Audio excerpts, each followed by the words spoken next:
Okay, just to recap there, curveball, that last section where we were looking at that film from a wintertime scene where you had the occurrence of sundogs and that artifact in the sky that looked like a half upside down rainbow. I believe that would be the equivalent of what I've got in my scene here. But that one was actually in the sky. That's what I'm talking about. But right here, that's what I saw. And then this here would be the reverse. You see that crescent right there? Then this first one. That's kind of like what I saw. And then these here have the colors of the rainbow in them. This here. And then you can see this in other people's footage. Like if they don't have their solar lens, right when it comes off of the totality, you'll see this red ring. And it'll be the mirror image of what you're actually seeing. So look for that in your video. That way you'll know that there is some truth there in plain sight. But you got to look for it. More later. Okay, I'm back again, football. I wanted to draw your attention to some statistics. I wanted to look for a map. I found something better. I've got an accompanying video of animation. First, we can look at this animation down here in the lower left-hand corner, February 26, 1979. Now, I was hoping to stick one nail in the coffin of this case. Now, I don't know how many nails I'm going to have. I really didn't think I would have one here in part 7. But, if you'll look here, look at the path. It comes right through Portland and then hooks like a curveball pitch would. Now look at this. How could it be that the 2017, here's your little Soros map, how could it be that the 2017 solar eclipse come through Portland and exited South Carolina, and the 1979 February 26th eclipse comes in Portland and exits out, what is that, Wisconsin or North Dakota, and way up again, the North Pole. I mean, I wanted to show you the 1909 where it's up over the North Pole to blow your mind, but this is a nail in the coffin just merely because of the date. Curveball. See this date, February. The animation I'm going to show you, I was just going to speak over the person, but it's so well packed with information for you to sink in to your head. Like Bush said, let the propaganda sink in. I want to push out the propaganda and let the facts sink in.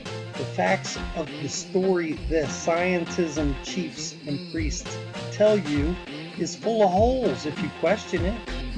Because that time of the year, this pole here is getting snowed upon because the angle was pointed away from the sun, the tilt.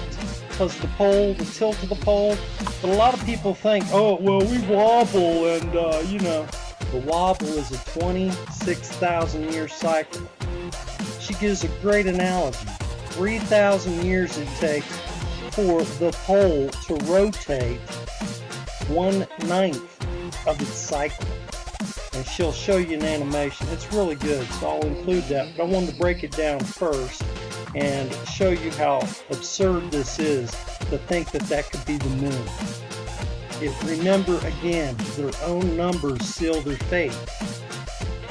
Unless you want to be, like it said in the Bible, blind and loving the lie, take pleasure in the lie, because you can prove it's a lie, because it only moves 5 degrees off the ecliptic, so there's no way the shadow could hook like that, especially with that North Pole being pointed away. It's very weird that they did it that way. They screwed up. See, the North Pole in the wintertime, you would think it's pointing away from the sun, or, in the summertime it's pointed toward the sun, but in the winter it's away. But in reality, you're actually supposedly closer to the sun. It's very ass backwards the way they have it. But anyway, enjoy the deflation of your ball.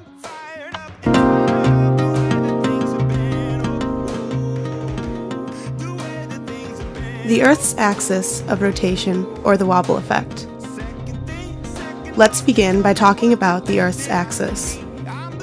The Earth rotates on an axis. The axis is tilted at an angle of 23.5 degrees. The Earth rotates around its axis once a day. The tilt of the axis affects when seasons occur.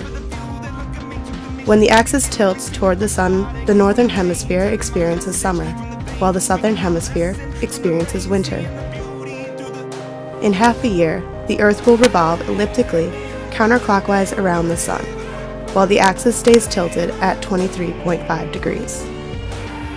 When the axis tilts away from the sun, the northern hemisphere then experiences winter, and the southern hemisphere experiences summer.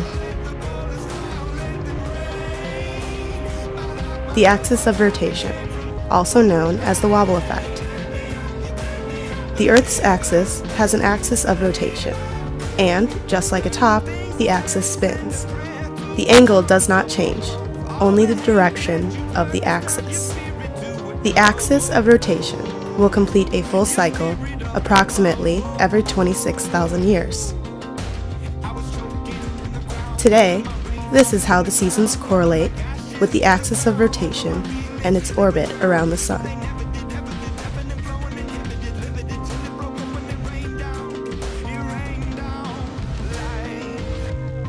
"3,000 years ago, the axis of rotation and the seasons would have looked like this.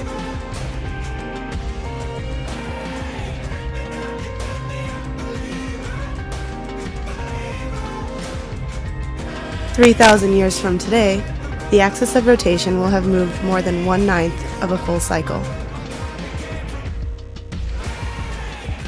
Therefore, in 13,000 years, the occurrence of the seasons will be opposite than it is from this year.